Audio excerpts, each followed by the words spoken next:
começarmos essa gameplay, já deixa aquele like no vídeo para ajudar no canal. Não esqueça de se inscrever e ativar o sininho para não perder nenhum conteúdo incrível que vem por aí. E se curtir o vídeo, compartilhe com seus amigos. Vamos juntos nessa jornada. Fique agora com essa gameplay. Ready to head to Cassidon's Hold? As ready as I'll ever be. Great. Hey, while it's just the two of us, I'll be deploying to the Underworks almost immediately after we arrive.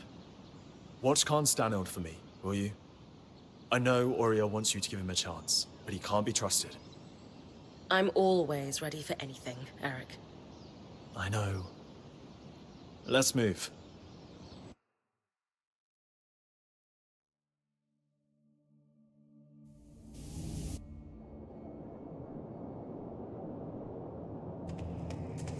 Decades of caution have been rewarded, friends. For this moment, and not one sooner, is the precise time to strike.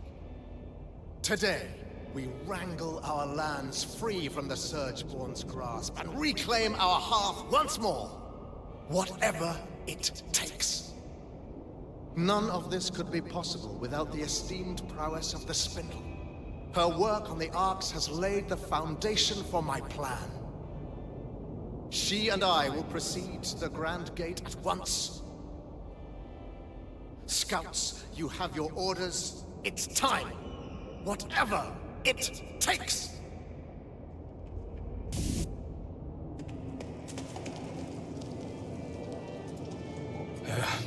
Brynn, you need to come with me. Now? Yeah, no time to explain. And Aurea, you should get on the scry. All right. Whatever you need. Let's go. Sev, I know you said there's no time to explain, but want to give me a clue as to where we're going? So, obviously I've been working with the Eye. And well, he had me repair the Grand Gate.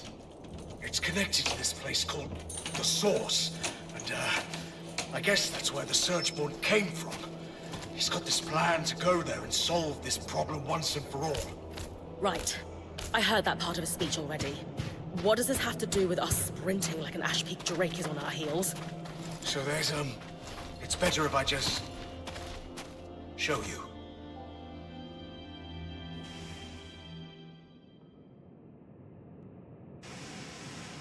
Perfect. As punctual as you are daring. Sev, what's going on? I don't know. Oh, don't blame him. He's merely a puppet. Ironic, given I'm the one all tangled up. So you can talk? Of course. Only language could allow me to prey upon Kenrick's exquisite inadequacies. You've been talking to the Eye? Manipulating him? Into a foolhardy and preposterous plan that only an absolute imbecile could think was worth pursuing, yes. I've been down here for years, laying groundwork and learning what I could about your people. All towards a moment when I could convince Kenrick to act. I almost despaired he ever would. And then, along comes you. Me? Oh yes. Kenrick is threatened by you. Terrified even. In your brief time inside the Veil, you've accomplished so much more than he has in decades. Not that that's saying much. Still, you are the perfect catalyst for change. We have that in common, as you will discover in time. So now, he's going to open a gate to the heart of the Enclave, convinced he can recover it from us. And the one person I worry might be able to stop us is here, talking to me. You're first, but even you can't run to the rescue now. You've thought of everything. Except, why tell me all this? Because you're too late to stop us. And even if you weren't, no one would believe you. Sure. Unless they were listening. Quit taunting it, Brynn. You've got work to do.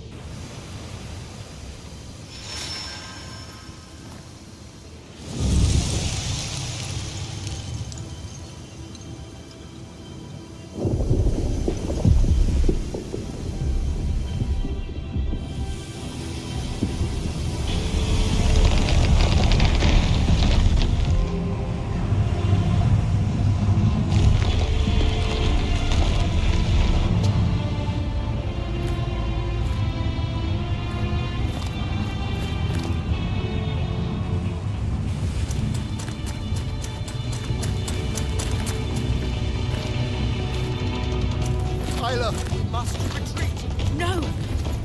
I'm staying to fix this.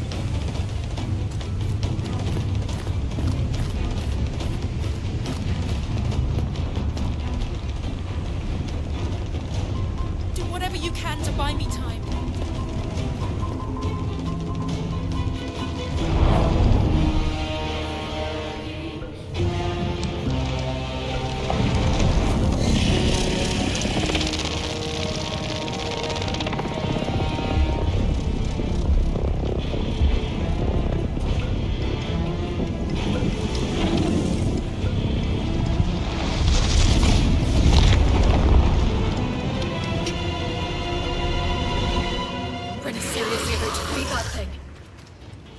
The spindle told her to buy time. This pilot doesn't take too long.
She can't be. No. What? What's she doing to you? Hopefully not what I think she is.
Whatever it takes.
Spirits.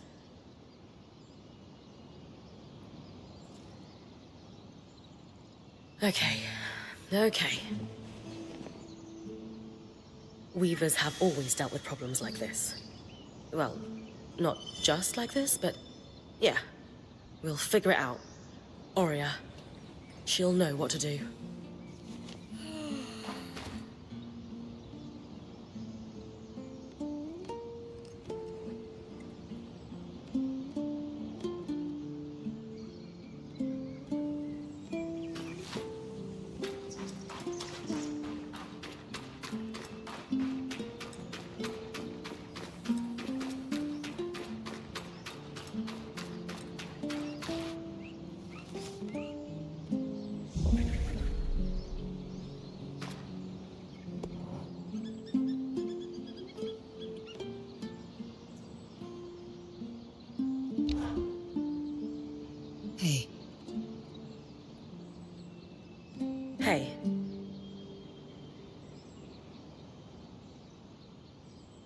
How do you feel? Okay now, but it was touch and go for a while. Lane will probably never forgive me. For that matter. I knew that fight. The spindle, giving her life like that. It'd be on your mind all night. How could it not?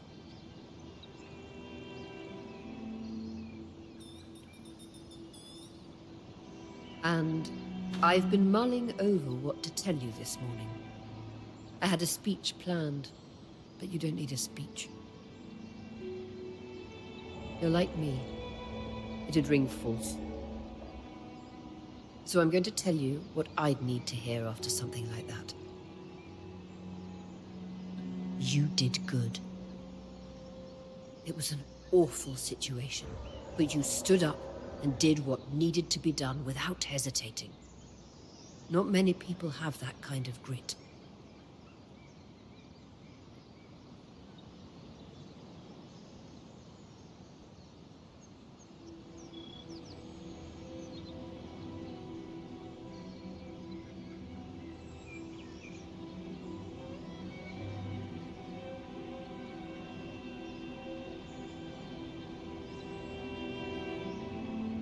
I can't shake the feeling that if I had done something more, the spindle would still be with us.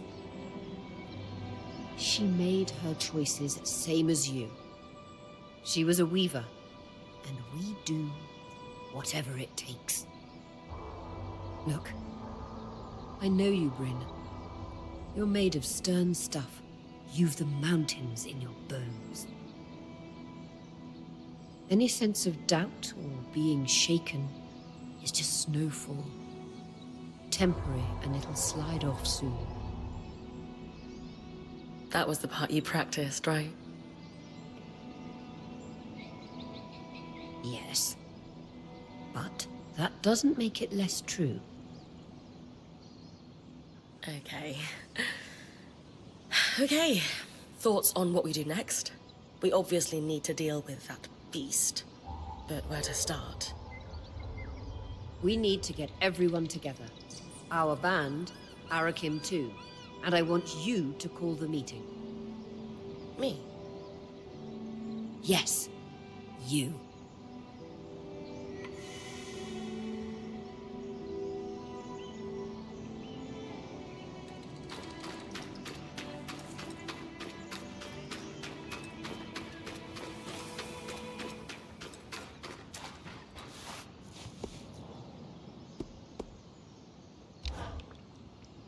Ever since we learned of the verdant mines, I haven't been able to stop thinking about them.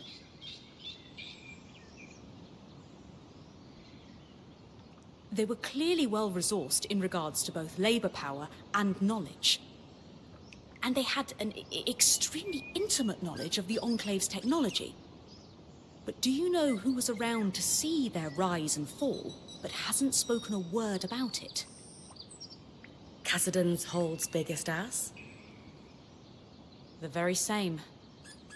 I just think it's interesting how he's kept quiet about it. Don't you? I don't expect much from him.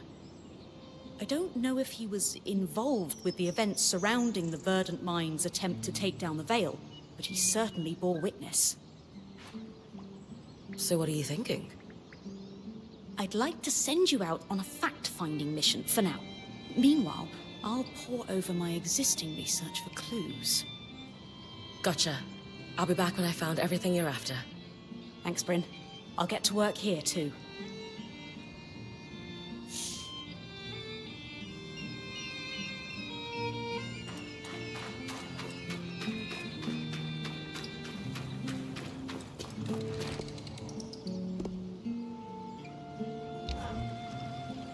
Do you know what's amazing? Tell me. Digging into the past and salvaging relics that change your understanding of everything we do. Maybe this is old hat for you, because you've been free to do it for so long. I haven't been doing it that long, but I can't imagine it will ever get old. Well, good. So, our relics of the day are those scries we recovered, which work very much like yours.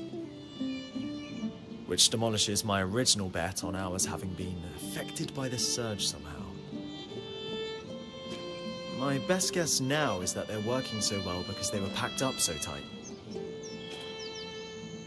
I floated the idea with Dom, and he was pretty into it. Want to join me in following up? Oh, don't need me to do the asking this time? No. I'm getting the hang of this.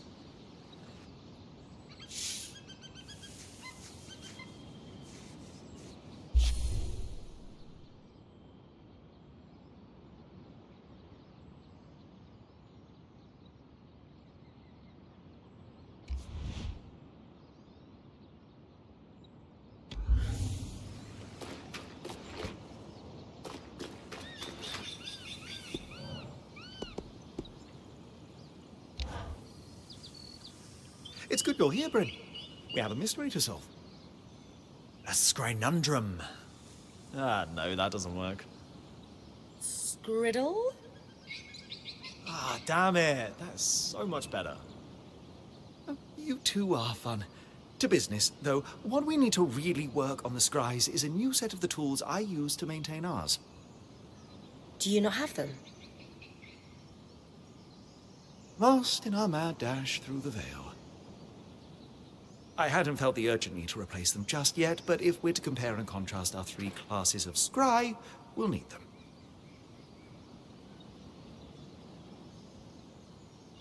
We haven't needed these tools until now? Like most Enclave enchantments, the scries are incredibly durable. I normally maintain ours every few months. We had more pressing matters at hand, until this mystery reared its head.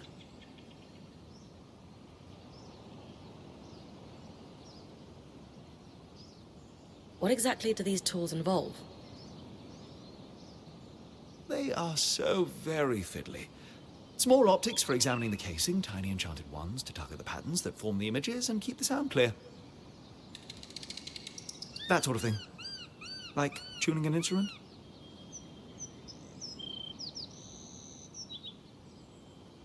Could we not borrow some from Arek's people? I tried. I would consider their tools. He's saying they're bad. I'm saying they're bad, but politely.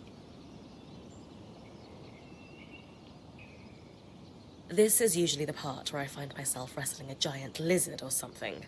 So you might as well just tell me now. Brynn, you never fail to cut to the heart of the matter, but I have good tidings. A flower? That's it? Not quite. It's from a plant renowned for its magical sensitivity called Mirian's Bloom. And the tricky part, Dom was telling me, is that it can't be moved via any kind of teleportation. No loom gates and such. Indeed, and complicating matters, it withers very quickly once picked. Lane and I can stabilize it, but we'll need our workstations here to do so, which means... I'm going to have to run. Pretty much. Sorry about that. I'll just stretch extra. Do we know where I can find some? Yes, in the swamp not too far from here, on the other side of the hollow. Sounds like a plan.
It's a report blaming the Verdant Mines for an explosion near the Veil. Supposedly, this explosion was the cause of the cyclical miasma floods.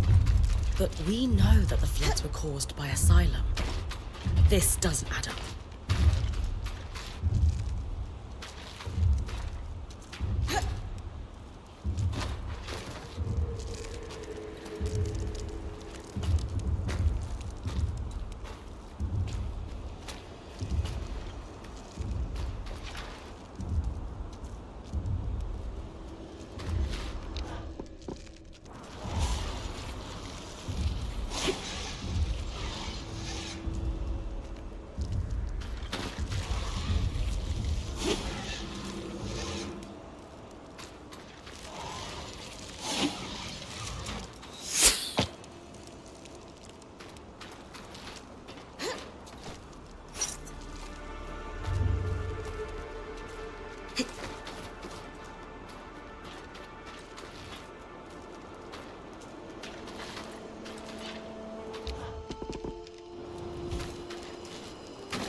Here's something.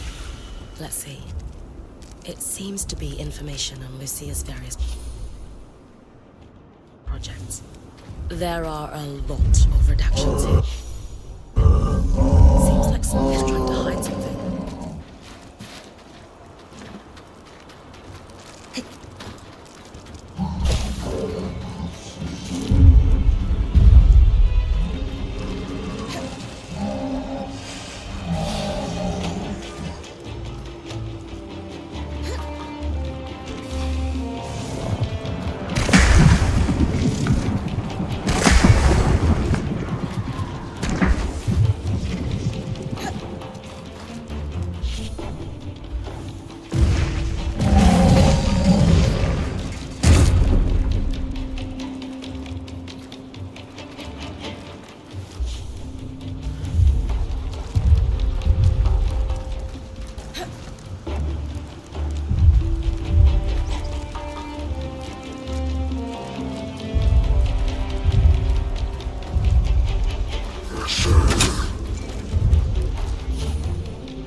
I'm going to let Arik power the scry for your run with the blue Brynn.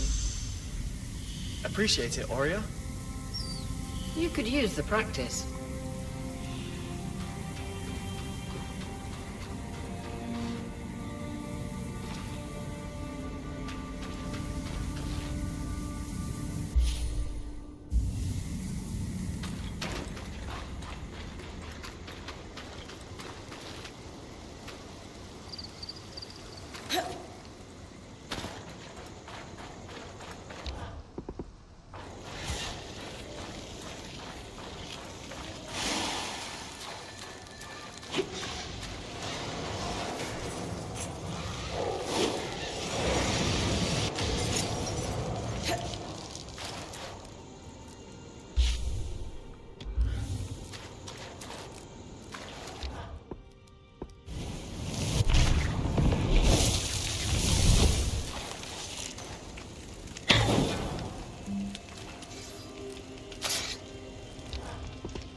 I'll need to get these back to Lane.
see what we've got here. These all seem to be speeches that the Eye delivered. These are dated 40 years ago. But I could still imagine him saying all of these things today.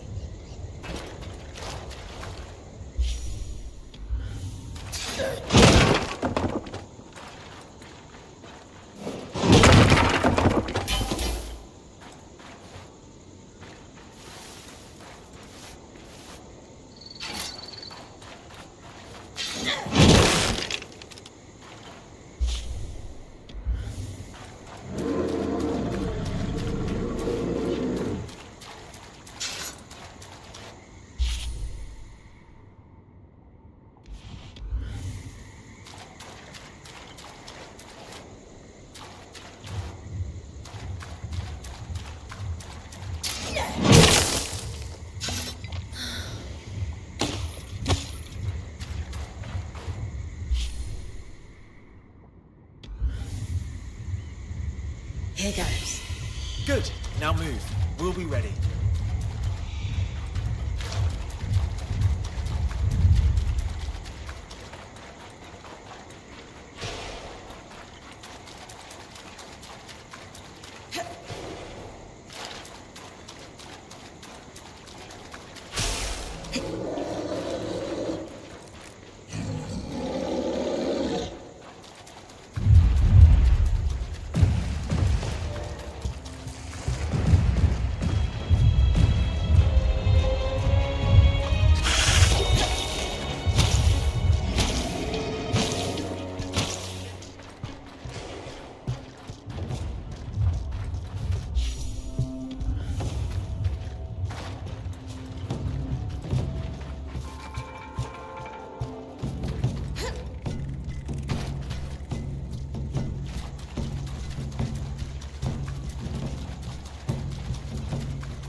Good progress, Brynn. Smooth and steady.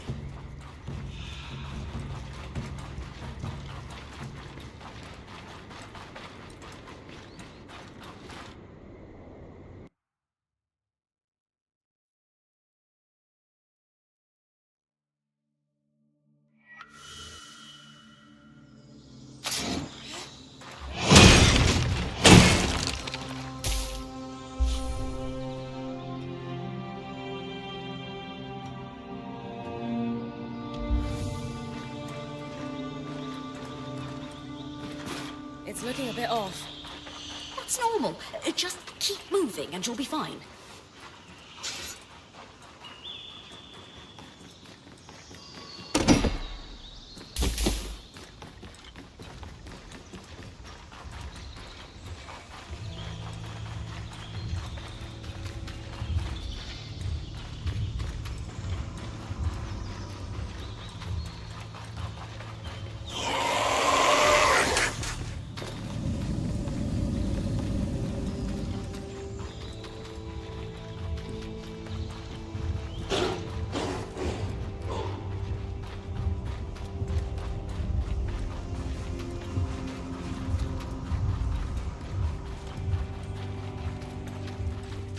The balloons.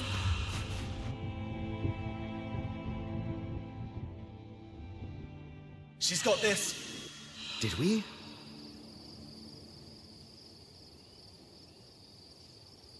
Yes. Oh, we're good. Excellent work, everyone. We'll get this over to Solar, Brynn. She'll be ready for you whenever.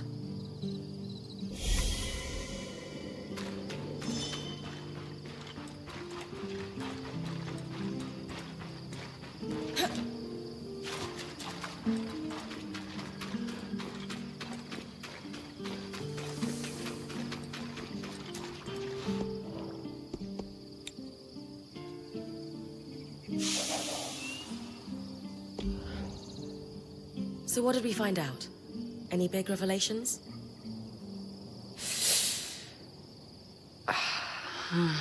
What's wrong? This isn't what I expected at all. I think you need to read this yourself. Well, sure, but... all right. This is one of Lucia's journals, right? Yes. I washed my hands of it, but they pressed onwards. He was fully aware of what I taught them, of course. What I'd taken from the Institute. And so, he let it happen. He knew they were going to try to pierce the veil, and now dozens are dead. He knew Vile, broke bread with them.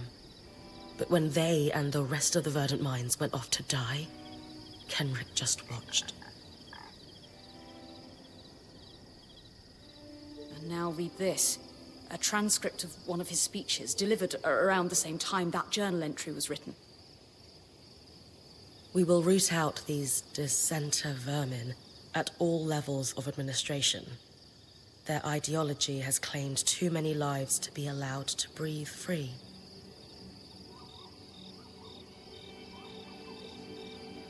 In the meantime, to ensure peace and prosperity, martial law is in effect across remaining settlements. So he let the explosion happen and used it for his own political gain. I wish I could say I was shocked. It goes deeper than I could have imagined. He sat back and allowed the Verdant Minds to try breaking through the veil. Then they unintentionally triggered a huge explosion, conveniently wiping themselves out in the process. And just like that, the Eye had a scapegoat on whom to blame the cyclical miasma floods. He used panic and fear to secure himself a spot as provisional leader. But everyone eventually forgot that provisional bit. I genuinely didn't expect this at all. I thought I'd find out that he'd just been mildly conniving all his life, not this. So, what do we do about this then? We need to confront him. He may not be in charge anymore, but we can still take him to task on what he's covered up. Wait, what? You really think that'll work? Yes. I'll present him with our evidence, and he'll have to give us an explanation. I'm open to the idea. But what makes you think he'll want to speak to us? I'm confident in my powers of persuasion. I may be young, but a lifetime spent orbiting the seats of power in Judea. Well, let's just say that I know how to appeal to a politician's better judgment. Well, I trust your judgment. Excellent. I'll finish writing this dossier, and I'll meet you in Cassidon's Hold. Have faith.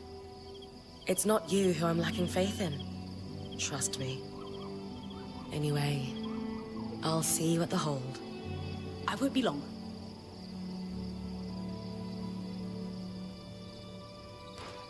Isla sacrificed everything for us. Still can't believe she's gone.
Before you ask, the answer is maybe.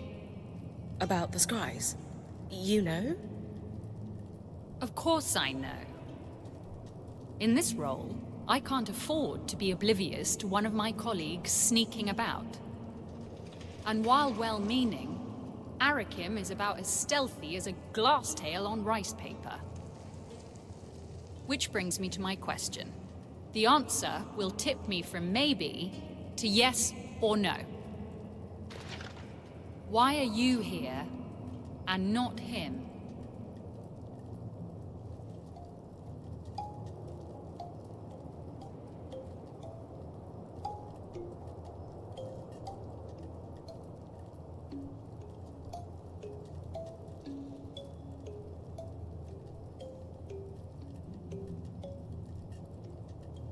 Khan Arteme, you know Kenrick's temper as well as anyone. How many times did Arakim get punished for daring to step out of line? He has incredible intentions, and will do anything to help your people. But you need to build his trust and confidence. Let me come again to the point. Why you, and not Arakim? Honestly, I don't think he knows how to ask. It's as simple as him asking me. I am not Stanhild. No, but you have to prove that to Arik as much as he has to prove himself to you. That was the lesson I learned from Oria. The best leaders are mentors and meet their people halfway. That's what Arik needs from you. An interesting point. I suppose he did not receive much support. Well, ever. Very well. You have my approval. I shall be watching very closely to see how this proceeds. And fair winds. I hope you can find your answers. I just wish Isla were here to help.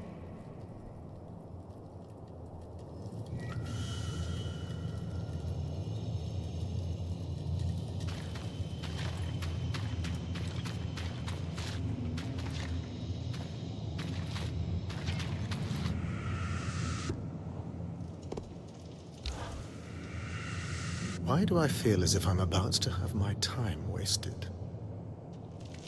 Please allow me to present my research.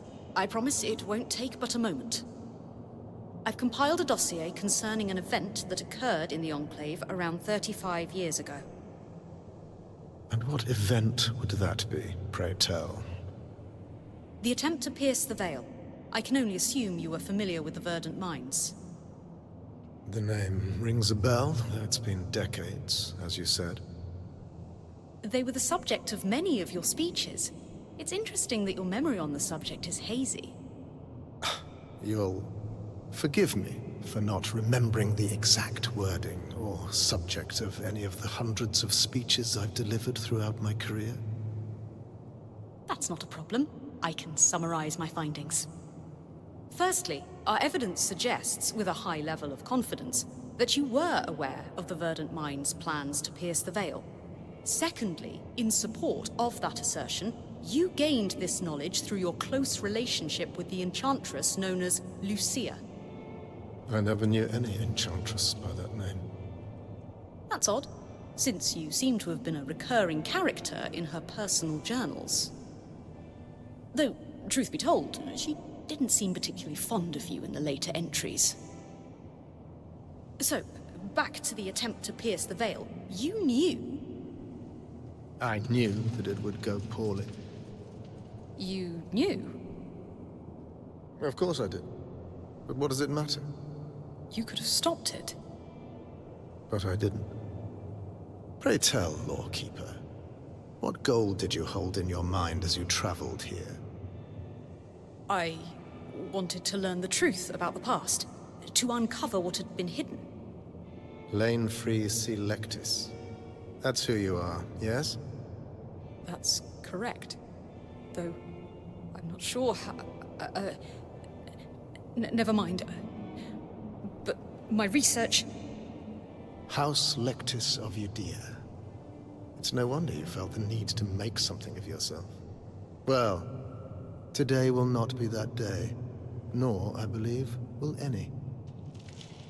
I won't waste my breath debating a jumped-up little snot from a house so consumed by cupidity that it can't even keep its hearths lit. Once a failure of a house, always a failure of a house. And it shows in your insipid rag parading as research. Did you just call me a jumped-up little snot? No, I didn't. You must have misheard me. Will that be all from you? I have a daughter to grieve, after all.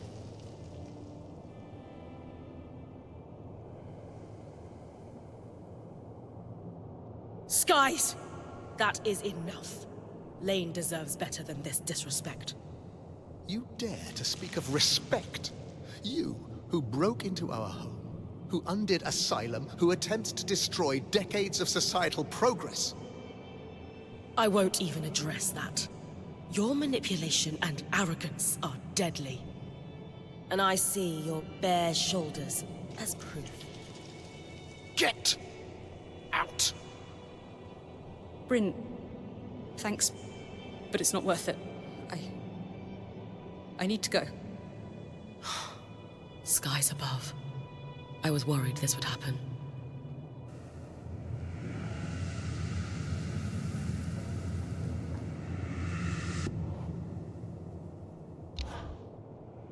Ridiculous! The Stanilds have been receiving the rite of ashes at the Hallowpire Rise for generations. That Hirun doesn't want to send a mourning party is an insult to her memory. That's not fair. You know Khan Otame would love to give Isla... Don't say her name. All I'm saying is the Axel lost someone too. You don't need to make this harder on her. And who, pray tell, is working to ease my pain? The answer is in the silence. No one.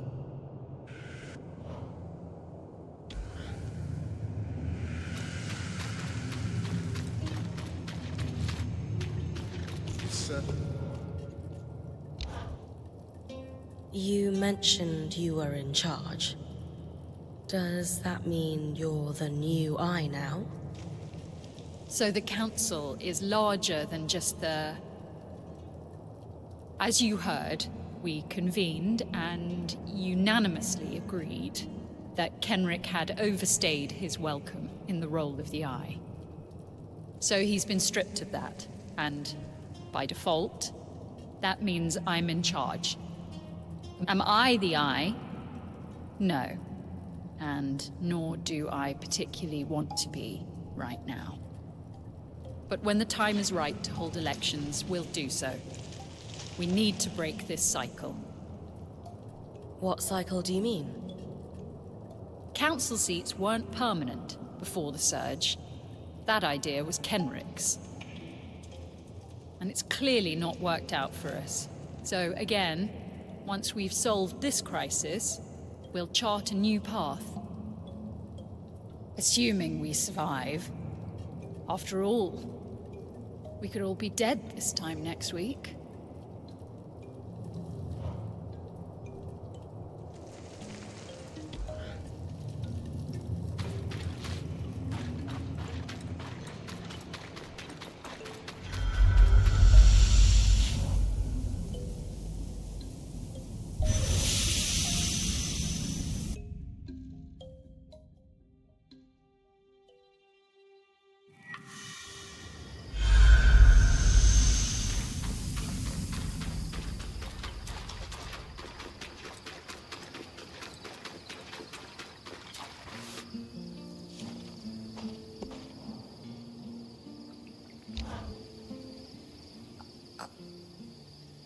I can't even begin to explain how I feel.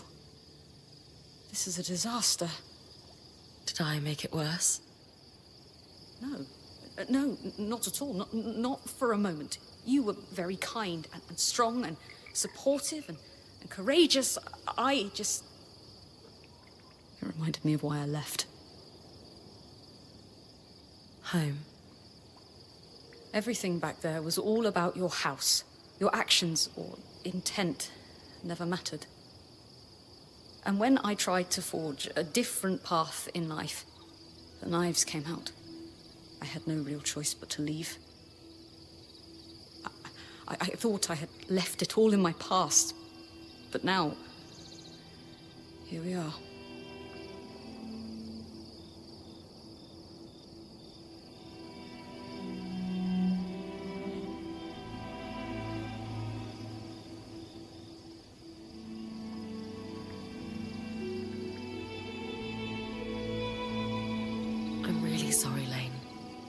It must be hard to be reminded of that. Do you want to talk about it? I think I need a little while to consider my next move. Maybe a long while. So That's all right. I'll be here when you need me. thanks, Brynn.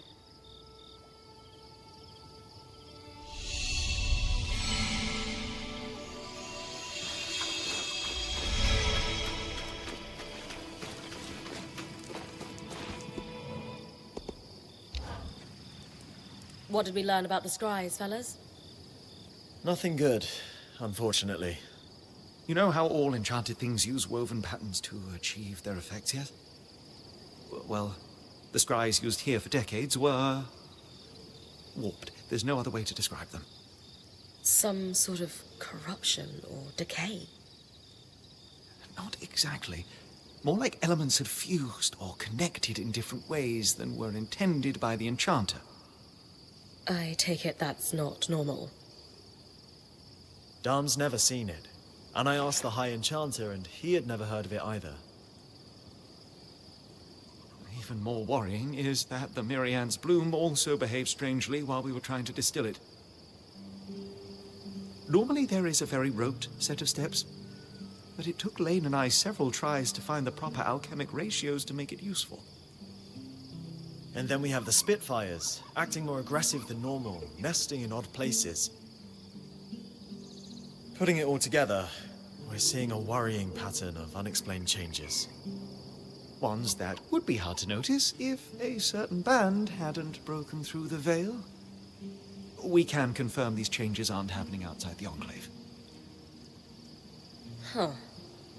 What do we do about it then? Darm and I have been talking about it and have some ideas. Give us a little bit of time to see if we can come up with a plan. I'll leave you to it.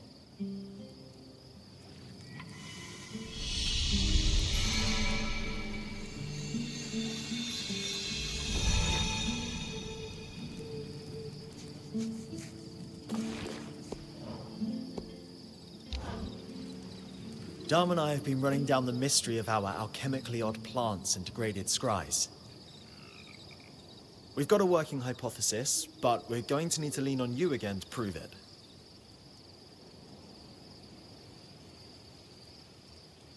You're right on top of this. I have been taking notes from my favorite point. She has this habit where she just drags things forward by force of will. I do, don't I? There's just so much to do. Why ask permission when the next step is right there? What's led you to the hypothesis? Darm's been digging into the scry and noticed some tiny changes in yours that he's not seen before. Lane used a few leftover petals from the Mirian's bloom to run more tests. You really have an incredibly talented team here. As long as I don't have to do any more cross-swamp runs, count me in. Worse, I'm afraid. We think the source of the problem might be the miasma. Darm's theory is that it's slowly affecting the patterns inside the Enclave. Our enchantments? Everything. We've never been able to perceive or harvest them, but there's a school of thought that everything alive has a pattern in it. And if that pattern allows us to interact with and control magic, the theory goes that magic might be able to affect us in turn. You think we're in danger? Obviously, tangles are inherently dangerous, but that's the question we want to answer. Could they affect the creatures here in more subtle ways? Could too much magic explain the Spitfire's behavior? If so, we have to worry there might be long-term effects on all of us. Spirits. How do we prove it? You've been collecting resonance for all your time in here, as have our enchanters. That data gives us a baseline. What he needs, then, is a comparison resonance harvested during a miasma from any of the natural beasts. Arcs won't help, alas. Right. I'll tackle it as soon as I can.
Always do with a little heat.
I'm with you, Brynn. Didn't expect the miasma to be so intense over the scry. You get used to it. Just have to use a more gentle touch and feel the way it slides.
for our study.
What's the verdict with the resonance comparisons, Dom?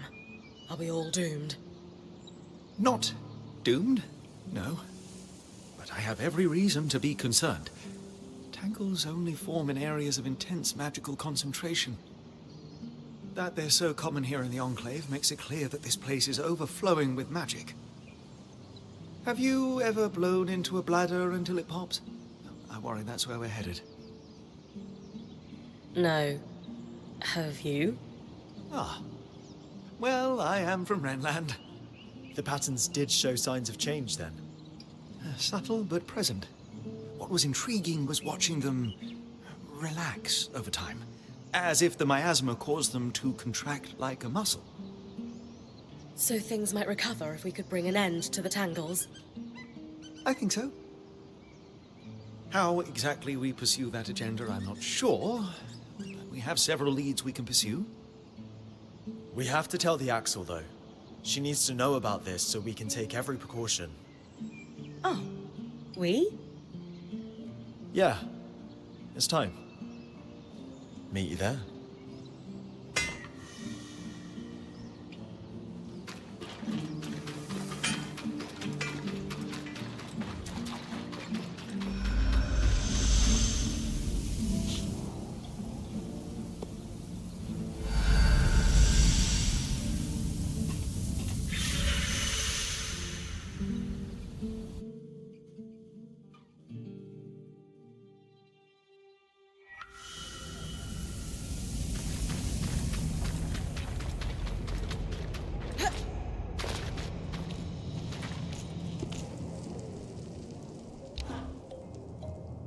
Both of you this time. Must be important. It is. We've identified a long-term risk to our people. A source of decay in our enchanted devices. And I've prepared a list of safety measures we should take. You have? Yes, we... Wait. Why did you say that like you already know? Arakim, do you know how intense the competition to become Axel truly is? Even in our diminished state, it is ruthless. Each guild jockeying for its representative to be elevated. To win the seat, you need allies, knowledge, and the will to use both. You've been watching us this whole time. I have been watching you, Brynn. Yes. I have been judging Arakim. Always a test. What I have seen is growth. Your enthusiasm and energy has never been in question. But your judgment and initiative have often been rash. But in working with Brynn's band, I've seen you set goals, lead plans, move from asking permission to making your case, just as you came here to do, did you not? To lay out a set of clear steps we should take to preserve our new scries and keep our people safe? Yes, that is exactly what I was going to do. You should act on your recommendations with my complete support. I know you're not making them lightly, and they affect your people the most. So yes, it was a test. And as Khan, it will be the first of many. You just said Khan. I did. The scouts have been ignored for far too long, as we try to pretend everything is as it was. Enough. Unless you disagree, Arik. No, not at all. We've been pushing for this forever. Good. And you should thank Brynn when we're done. She raised a very salient point in our last chat that swept away the last of my hesitations. Now take a knee, would you? There's work to be done, and neither of us is really built for fancy ceremonies.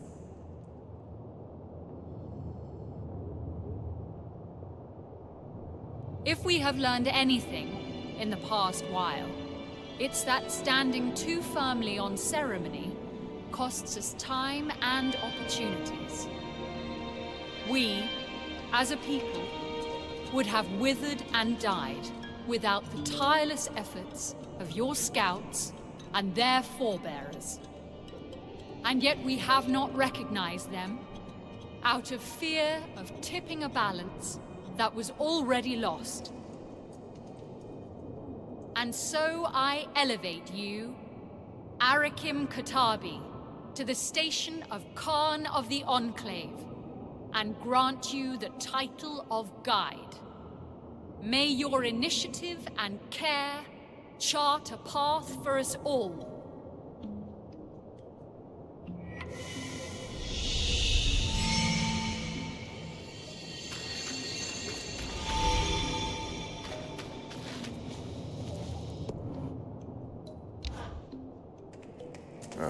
Let me guess. You've come to ask me to apologize to your naive lawkeeper. No. No? Isn't that what self-proclaimed heroes do? Demand justice for your friends? I would never ask Lane to waste their energy on a conversation with you again. Do I think how you spoke to them was a disgusting, brutish display? Absolutely. But justice doesn't come with an apology from you, does it? They attacked my legacy. I merely put them in their place. Exactly. Without remorse, an apology would just be posturing. No. Justice is served in the way Lane still chooses kindness every day, despite people like you trying to tear them down.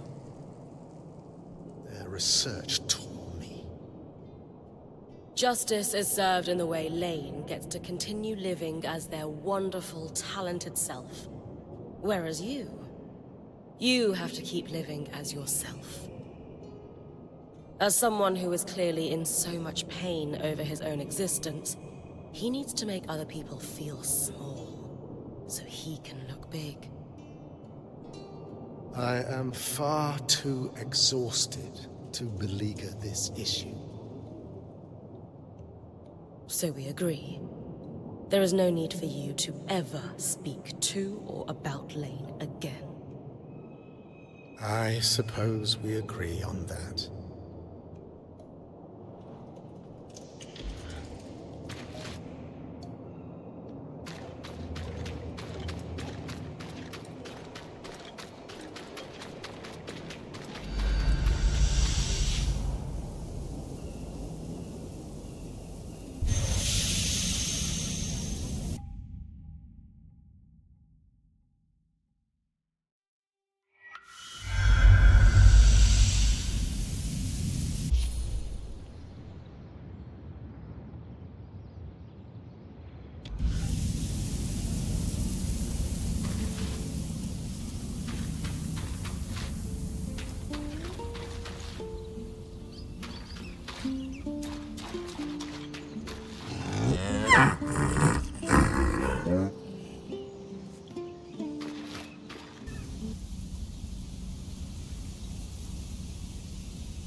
Not to complain, but there's actually too much magic out here. Like a thick fog when it really settles in.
aim magic. Unpredictable and powerful.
that into your mantle.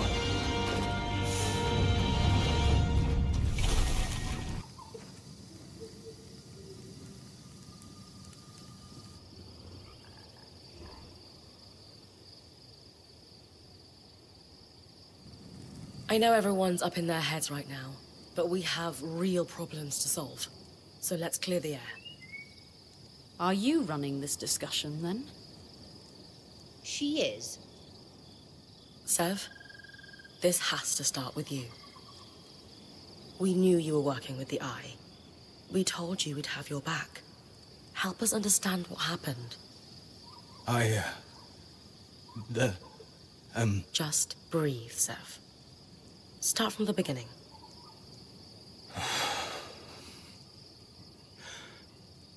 I'm sure Brynn and Solar told you all. But I belong to an order called the Norians. We're sometimes called the Watersmiths. Imagine my surprise to learn our talents had been critical to the construction of the tapestry. Our order binds us to always help another Norian. Especially a high-ranking one like Stanild. And to keep their secrets. So that's how he sunk his claws into you.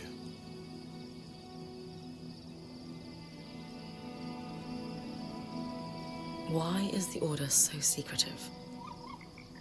We've always been critical to the survival of Taza. Water is life in the desert, and we control the flow of water. The Elders have a secret political chokehold on the kingdoms. The altruistic Norians will tell you the secrecy is so no one can undo our work. But I have my doubts. And so, the Order operates in the shadows. I imagine they were much the same here in the Enclave.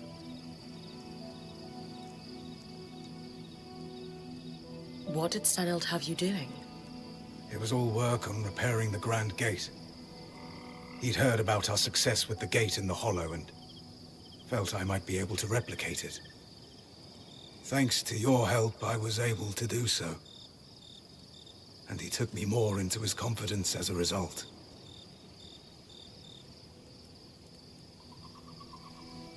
Did you leave the Norians to become Solar's apprentice? One never really leaves the Norians. Not with their life. If word got out about me betraying Stanild, I'd be a dead ram walking.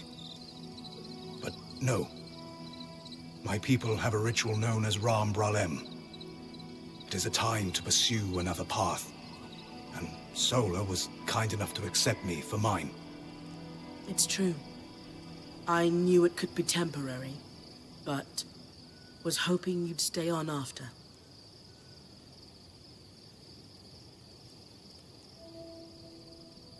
The most important thing is whether we can trust you. Yes, Sev. Convince us. I swear, nothing I did was intended to cause harm. Too many of my order are political animals. But there is real good to be found among the Norians. Craftspeople who just wish to perfect their art. To bring water to people in need. To experiment, but need the resources to do so. Unfortunately, too many of those resources are controlled by people like Stan. They're all the same. They see a point of control. Water, information, wealth. And they abuse it. I thought the secrets were a necessary evil. For some great purpose, but seeing his chokehold on the Enclave, it's stagnation. You all have every right to distrust me. I am sorry. No more. If you can't be a Norian, then what are you? If you'd have me, I'd like to stay. Those of us who have been here longer than Sev. Thoughts?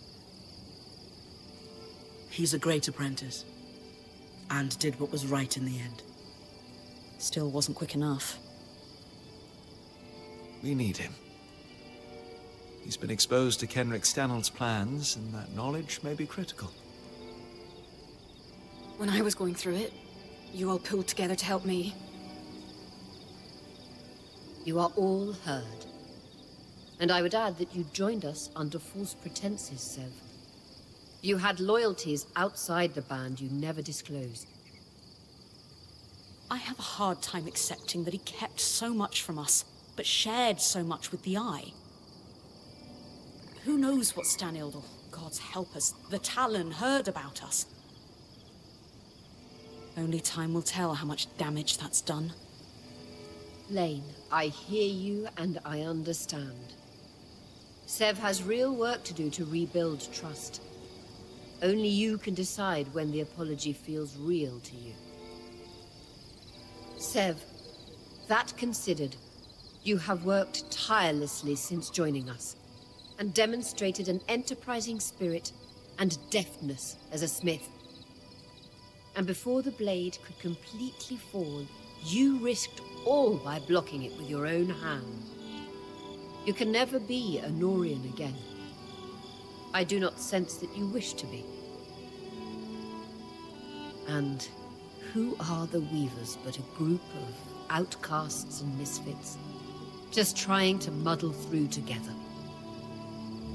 You will stay, and you will help. We have work to do. Tell us about Stanild's plan. Thank you, Aurea.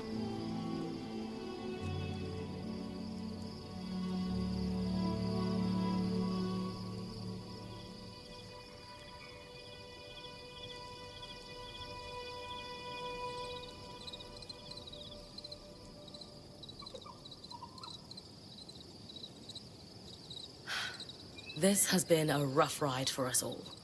This entire situation is unreasonable. Or would be for most, but not us. We're Weavers, Sev included, and rolling with the punches is what we do. But here's our challenge. That Talon. It spoke. It knew things it couldn't know about us. We're on the back foot and need to catch up fast. Then let me, as Aurea said, help. After I repaired the gate, Stanild took me completely into his confidence. He'd been questioning and learning from the Talon. Or so he thought. Not realizing he was being manipulated. He was increasingly estranged from his daughter. I'd wager he was desperate for a friend. I'd agree. Based on what he'd learned from the Surgeborn from his friend, he put together a plan. Use my people as a distraction to pull the bulk of the Surgeborn out of the underworks. All while he used the gate to... what? There is a place, deep, deep underground, known as the Source. A feat of engineering unparalleled. It's the secret to the Enclave's power. The abundance of magic. The heart of the tapestry. There was only a single loom gate still connected to the Source after Asylum cleared all connections. And I'm the one who repaired it. The Grand Gate would take him right to the heart of things then. Exactly. Stanild thought he could... what? Sneak down there and fix things somehow? Tear down the veil? His hope was to go down and secure a working space, sealed off from the distracted Surgeborn. He wants to eventually fix things with the help of the Spindle. All glory to his family. That arrogant idiot. He'd read in his personal archives there was a system designed to shut down the Source. In the hopes of discovering how it worked, he'd been feeding information to the Spindle about it in drips. Meaning she might have been working on a fix for the Source without knowing it. Then we have to pursue her research, clearly. Good. But we still have the problem Stanild never saw coming. A great Surgeborn. Which almost certainly will be unkillable, if it operates like every other Searchborn. It's hard to imagine any place more full of tangles than the literal source of the magic that's overflowing. On that, I have an idea. If I'm right, we might be able to turn the tables and remove its advantage. I'll need Brynn's help, if that's all right with everyone. Of course. If it gives us a chance, we have to take it. I agree. Has anyone just thought to ask the Talon? What would we ask it? Favorite color? Favorite way to disembowel Ashar? No, she's right. It has clearly demonstrated an interest in Brynn. Maybe she could pry some information out of it. I'm not sure I'll get much. But I'm also sure I'm not going to think it's my friend. So, worth exploring? Then we have a path forward. Sev will pursue his thoughts on dealing with that beast. My people have started calling it the Herald. Of destruction? Doom? Why not both? As I said, people are on edge. Fine. Sev pursues weakening this herald. We work with the Axle to look into the Spindle's latest research. And if she feels like it, Brynn has a chat with our imprisoned Surgeborn. As good a path forward as we are going to find. Let's call it here and get to work.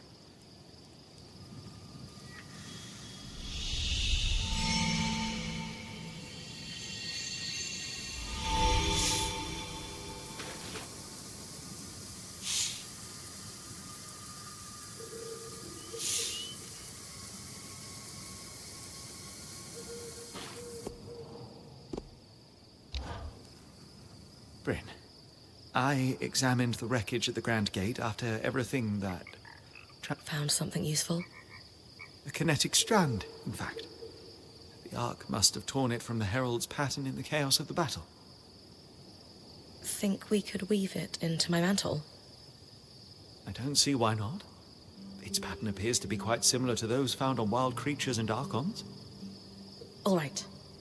We need every advantage. Then let's get to work.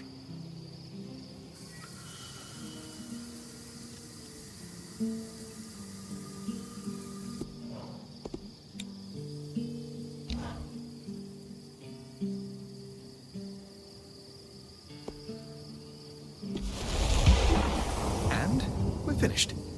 This will be quite the powerful addition to your mantle. How so? This strand can twist kinetic magic into a tunnel. In battle, you could push debris or enemies through it and send them flying through the air quite forcefully. Could I jump through it? I suppose you could? Hey, there's a lot of tall buildings, flying creatures. This is going to be great. You're right. Just try to be careful.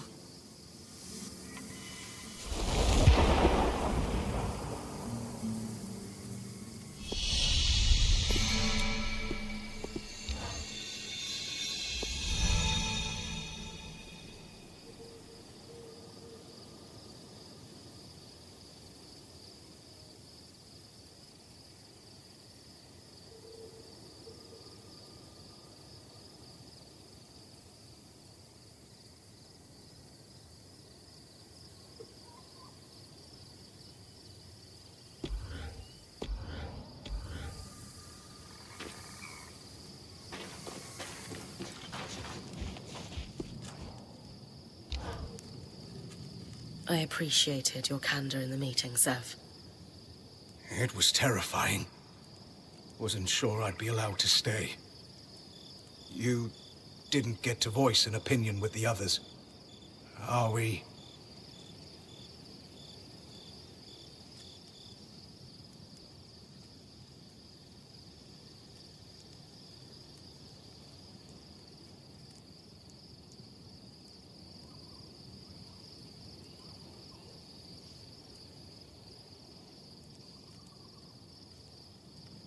Well, I'm not going to pin a medal on you, because Sola says we shouldn't waste the materials. But you did good, big guy. We're a team. And it's good to know you're still with us. I knew something was wrong the moment that thing started talking to me when Stanild wasn't around. It was very focused on you. Me? So much so that it said the only way the plan would succeed was if you talked to it. It reeked of trap. I didn't survive a decade around Tarzan Norians without picking up when someone's holding a knife behind their smile. But you still took me down there. Sorry. An educated risk. I felt there was nothing it could do and wanted the whole band to hear it talk. I don't think it understood we have the scry. And Stanild wouldn't use one, of course. The Talon was his deepest secret. Whom would he tell? Can you tell me more about Stanild's plans for once he went through the Grand Gate? He was counting on Isla. She was exceptional at protective fields. But even then, no. I don't think he had a real plan. The Talon had convinced him he'd be able to survive, and fool that he was, he trusted it.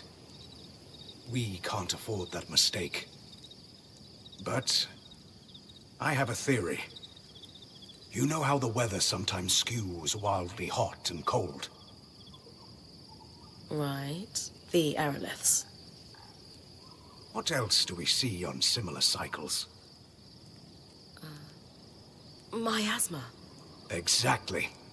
So, it follows. You think the aeroliths are able to affect raw magic somehow? I do.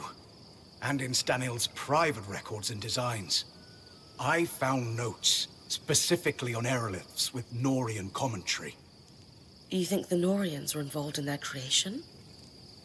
It would certainly explain why Tarza had such access to aeroliths before the Surge. If I'm right, this might be the key to making the source survivable. Fewer tangles means less dead me. Absolutely. Where do we start? You'll need to head to the Watersmith area of the Institute, and I'll guide you from there.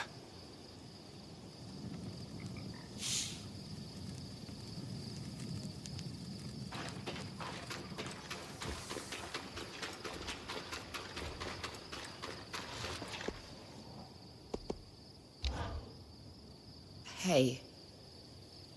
Mind if we talk somewhere private? Lead the way.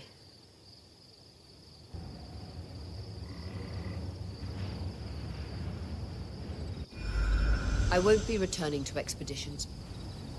I've known for a while now, but I couldn't bring myself to admit it. My days as Point are over. I thought you were recovering from your injury. Not as well as I should be. That I got injured at all was a sign that I'm not as fast as I used to be. I should count myself lucky. Not many Points get a career this long, but I'm not ready for this to end. Especially here, of all places. What kind of legacy is it to reach the Enclave only to sit by the fire? But you've had an incredible career. And it isn't ending just because you can't go on expeditions. I know, but it's not the same. And some part of me was hoping to end on a big score. I thought if I found out who my father was, if he turned out to be some great weaver like my mother, it's silly. Tell me. I thought I could solidify my legacy in history. Make sense of what my own contributions have been, if anything. You're an incredible weaver in your own right. You don't need impressive parents to prove that. And if you had to pick your last act as Point, isn't finding your way into the Enclave the biggest score of all? You're everything I want to be. That's very kind. Maybe in time I'll make peace with what my career has been. But for now, it's too raw. Is there anything I can do? Unless you can give me a few years back. This is grief I'll need to sit with for a while. I understand. I wish there was something I could do to help Aurea see herself the way I see her. Lane knows a thing or two about recording legacies.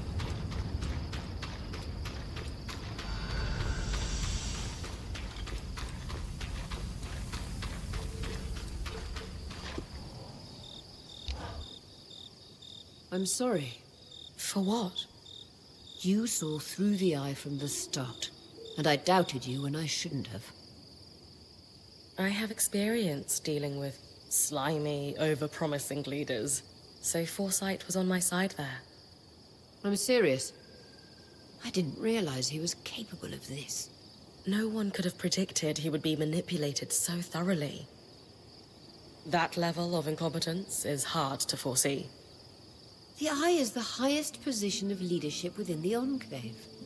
The most progressive place in the Maida. One we've been told stories of our entire lives. It's become mythic. The more time we spend here, the more I realize that those were practically fairy tales. I allowed myself to be blinded by his title. I need to be sharper next time.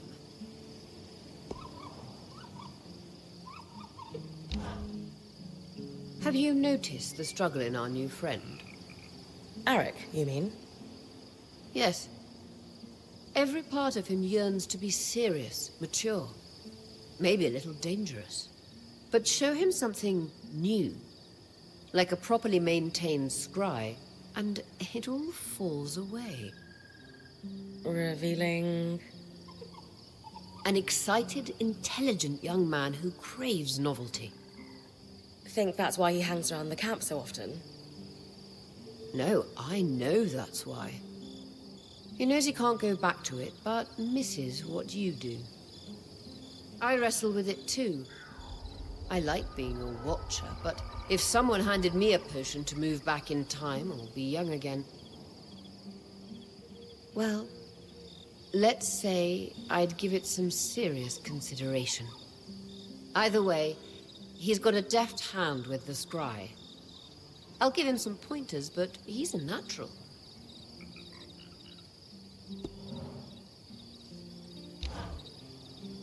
Brynn, you okay? Yeah. Why? No, really. Are you doing all right? You can tell me, you know. Being point isn't always easy. Aurea, I'm fine. What's going on? Are you okay? I had no idea that the point training was so hard on Casmin. Sure, she seems stressed, but...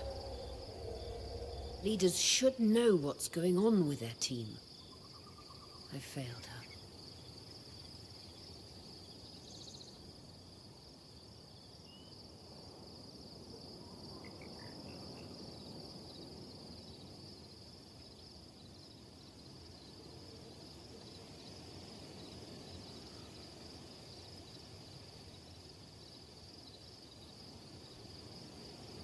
There was no way you could have known what she was going through.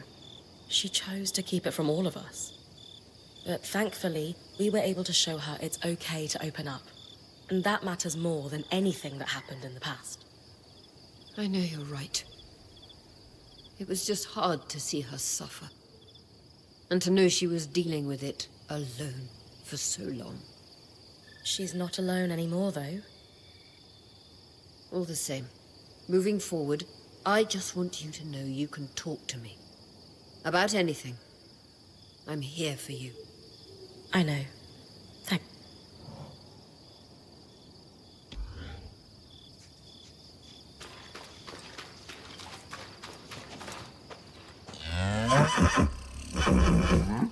Hard to imagine the arc that brought us through the...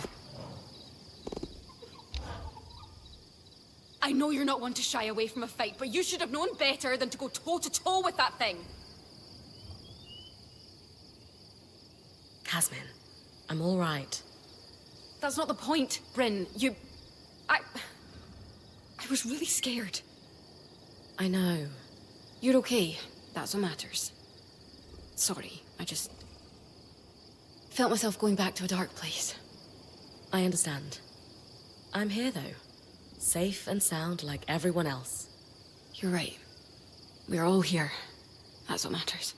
Just do me a favor and rest before you go after that thing again.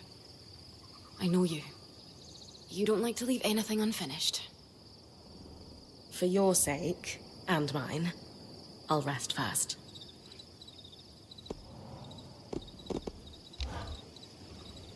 I still can't believe no one shunned me at the mention of Ida's plague. We're your friends. Why would we do that? That is generally the reaction that people like me get across the Maida Basin. After all, Ida only stalks the wicked for penance.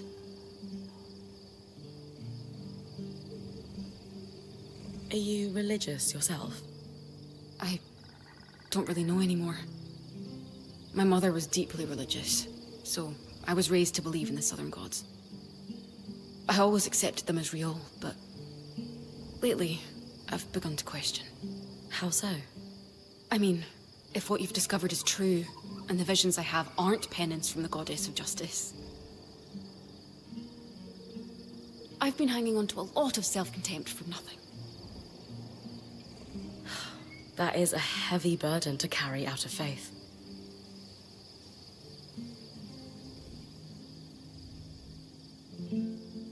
Kaz, you do so much for other people. What could you possibly have to repent for? I don't know. At all hours of the day, a voice is howling at me for never being good enough. Never hitting the mark. Now that I'm sleeping and eating, it is getting quieter.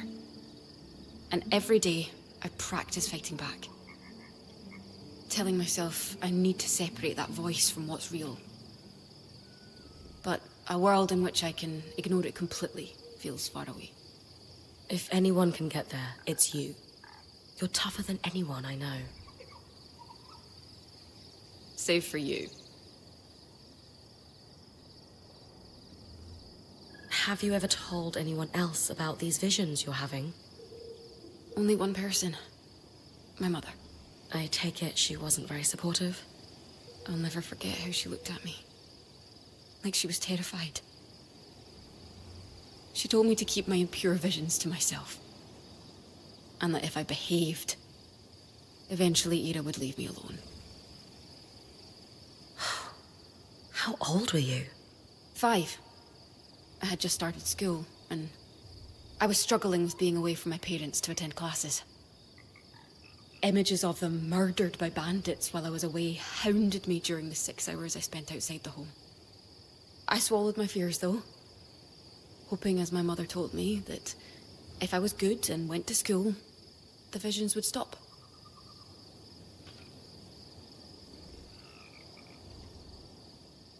Even if Ira actually was out for you, I still wouldn't run. Anyone who cares about you knows you're not a threat. Thank you, Brynn, for believing in me when I couldn't do it for myself.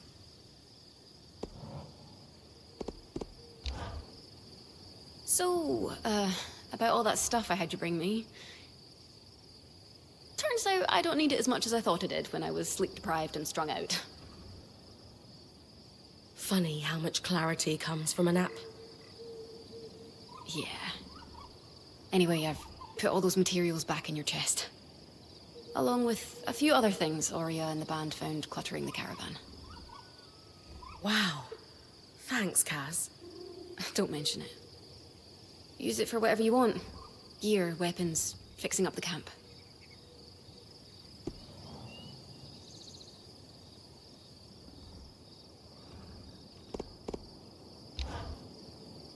I've been reading over those caravan logs you brought in when helping Arik. A little light reading before bed? They do help me sleep. You know how important that is. The Enclave had 3 secrets to their trade success. These logs are good insight into how they leveraged that.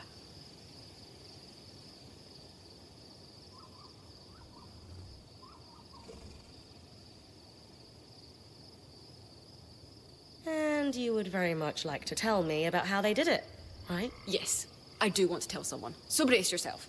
So, the 3 keys to their success, right? The first was no wars. The Enclave never fought. Instead, they made it clear with loom gates and the arcs that messing with them was tactically doomed.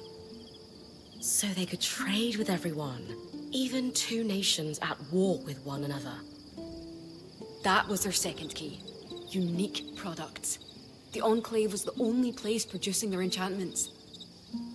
Try to declare a trade sanction against them for trading with your foe, and suddenly your foe has an edge you just lost. That's a deft bit of maneuvering. Their third key was having access to land and sea trade routes. Renland and Taza both relied on Enclave trade by land. Either one attempting to cut off caravans would provoke a response from the other. And the Enclave's north was unassailable by sea. That's why they built Cassidon's Hold. Sharing trade knowledge is your happy place, isn't it, Kaz? Oh yes. And do you know there's another place that's got 2 of these 3 advantages? Where? Your home, Calnhaven. We don't have access to sea trade. And I wouldn't say we're at peace either. But you're thinking of our steel. Best in the Maida. And you're the only people who know how to make it. Not only that, but while the Empire would love to put you back under their heel, they can't, can they? No, because we've started trading with other nations like Renland, who wouldn't want to lose access. That's peace. So all we need is a port, and we could be Enclave the Second? Pretty much. I'm sure your leaders... The Adelrad. Right. Are aware of that. Probably the Empire too. Just fascinating how history repeats. If we ever get out of here, I'll talk to my mother about this. Show her life on the roads helped me learn some things. We'll get out. And when we do, you can say a big hello from us all.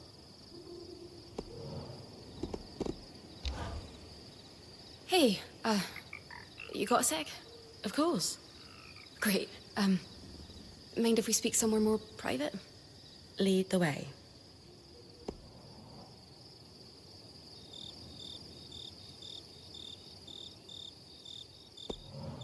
So, there's something I need to tell you. What's on your mind? Honestly, you are. And it kind of snuck up on me. I was caught up in my own world before you came along and pulled me out of it. At first, I saw you as a friend, then one day, something just shifted that I can't quite put into words.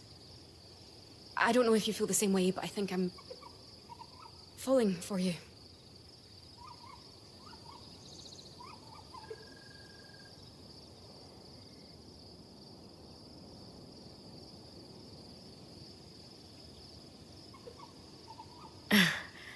I have feelings for you too.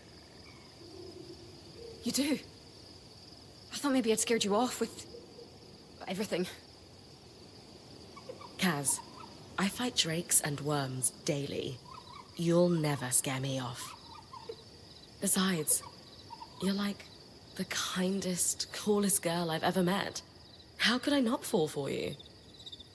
That makes me really happy. You surprised me too. In the best way. Hopefully, we have a long road of surprising one another ahead of us. We do.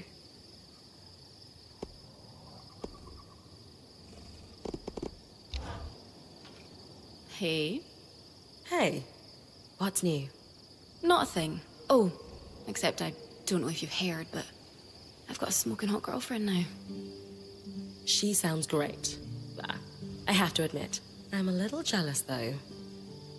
Oh? Turns out I have a thing for beautiful but kinda mean quartermasters. That'll bite you in the arse every time. But seriously, I've wanted this for so long. I like you so much. But with all my issues, I couldn't imagine that you'd feel the same way about me. You sure you're not going to change your mind?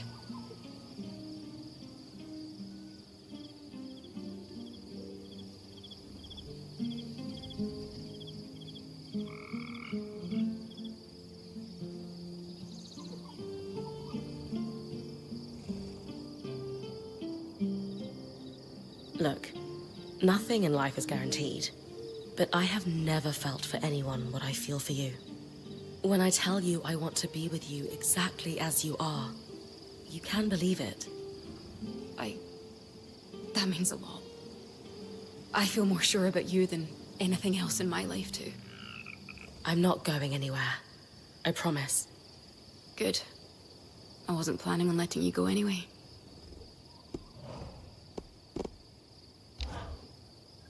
You're staring. What's got you in such a good mood? What? I can't admire my gorgeous girlfriend? You can. But none of this showing up here just to look at me with love in your eyes. That's too mushy. Especially in front of Aurea. At least come up with something clever to talk about.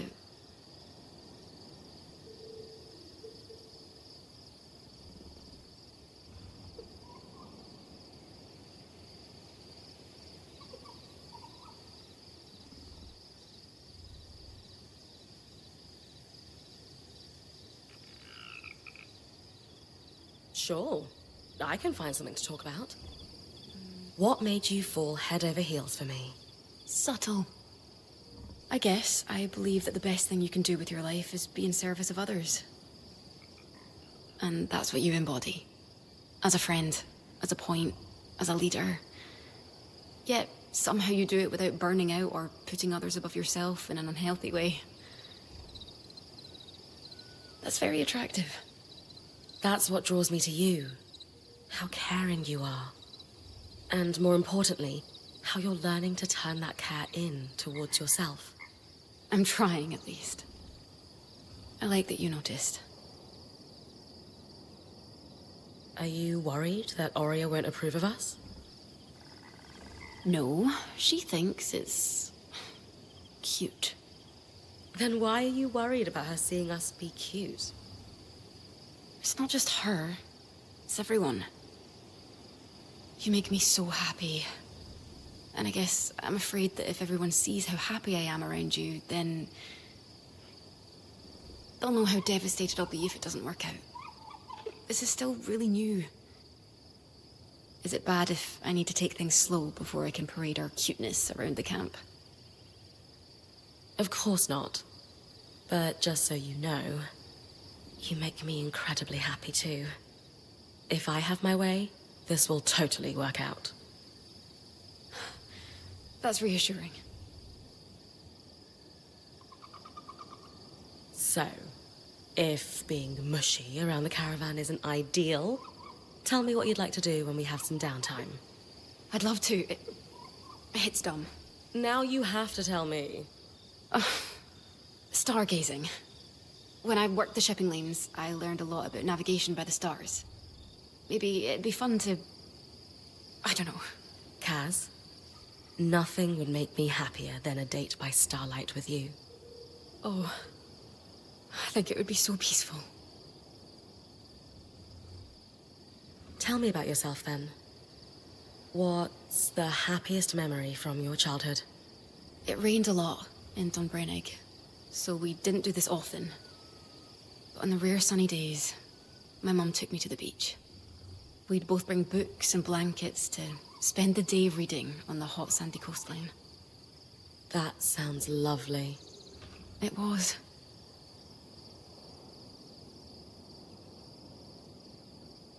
Unfortunately, your adorable face has left me speechless. Oh, gods. I'll meet you in your tent later. You can stare all you like then. Looking forward to it.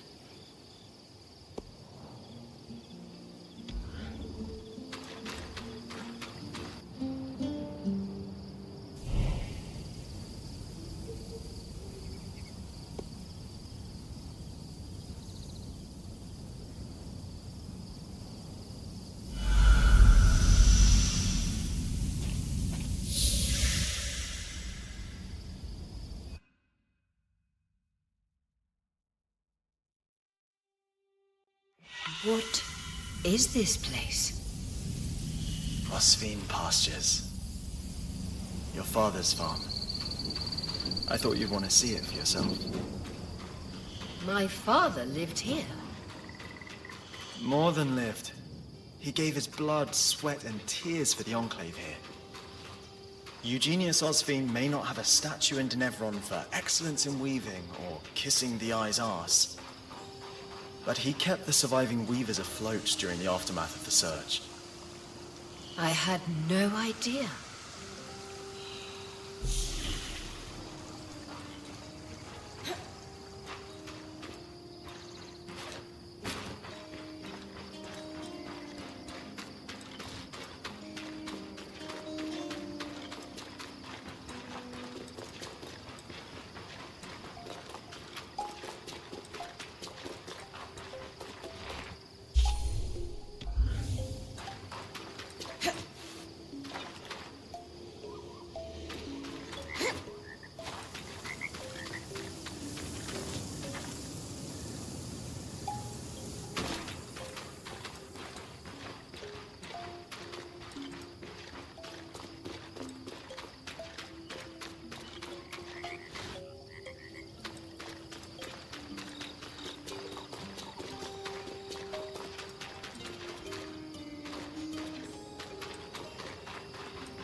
After the Surge, he only kept enough produce to take care of himself and his workers. The rest went to weavers across the Enclave, and his generosity led to many helping him in return. I can't believe he did so much for the Enclave. He was a true leader, if not in the most traditional way. A community of workers formed around him, including ex-points, who would transport his food across the Enclave in these caravans. Many of whom went on to form the Scouts as an organization that still exists within Cassidy's Hold today. So that's how you know all this.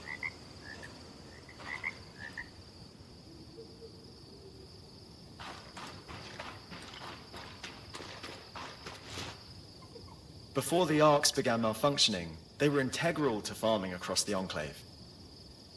Many farmers refused to stop using them because of their efficiency, even at the risk of their farmhands being attacked.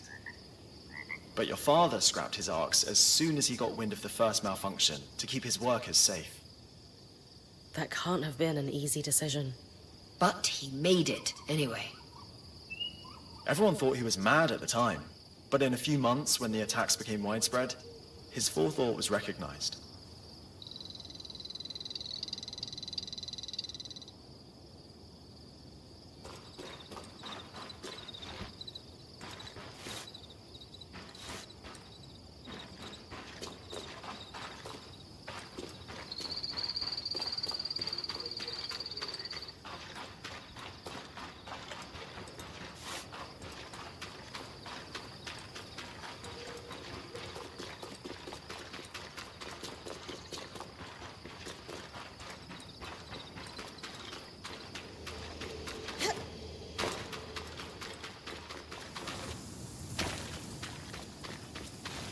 After the Surge, aftershocks destroyed many farms, including this one. Tangles spread across the land, crops began to die. While other farmers abandoned their livelihood, Eugenius never did. He had to rebuild many times, but he weathered every storm. Wow. My mother told me he was driven. Of all his workers, Eugenius was said to be the first one in the field each morning and the last to leave at night. He sounds a lot like you, Aurea.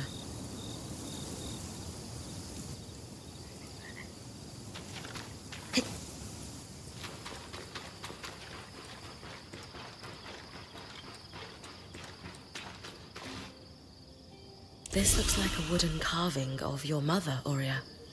Please, bring it back for me. Of course.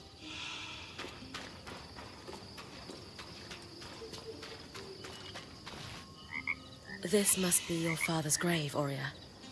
I'll place an offering here. It certainly won't be lonely. Are all these offerings for Eugenius, Eric? Some of the flowers are fresh. The Scouts continue to take care of his grave to this day, to honor all the sacrifices he made for the Enclave. He must have been an incredible man. This is so much more than I ever could have expected. Thank you for showing me, Eric. Truly. And Brynn, when you come back to camp, there's something I need to do.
All right, everyone. It's no secret that my role in our band is changing. What each of you has done to help me find peace in that is more than anyone deserves. And the time has come for me to say that serving each of you as point has been just... Being your point has been the privilege of my life. I've loved every minute of it. But in every ending, there's a new beginning. She's been doing the job since we got here, and the time has come for us to congratulate Brynn on formally becoming your point. Well deserved. She's been exceptional. We're in great hands. Brynn, care to say a few words?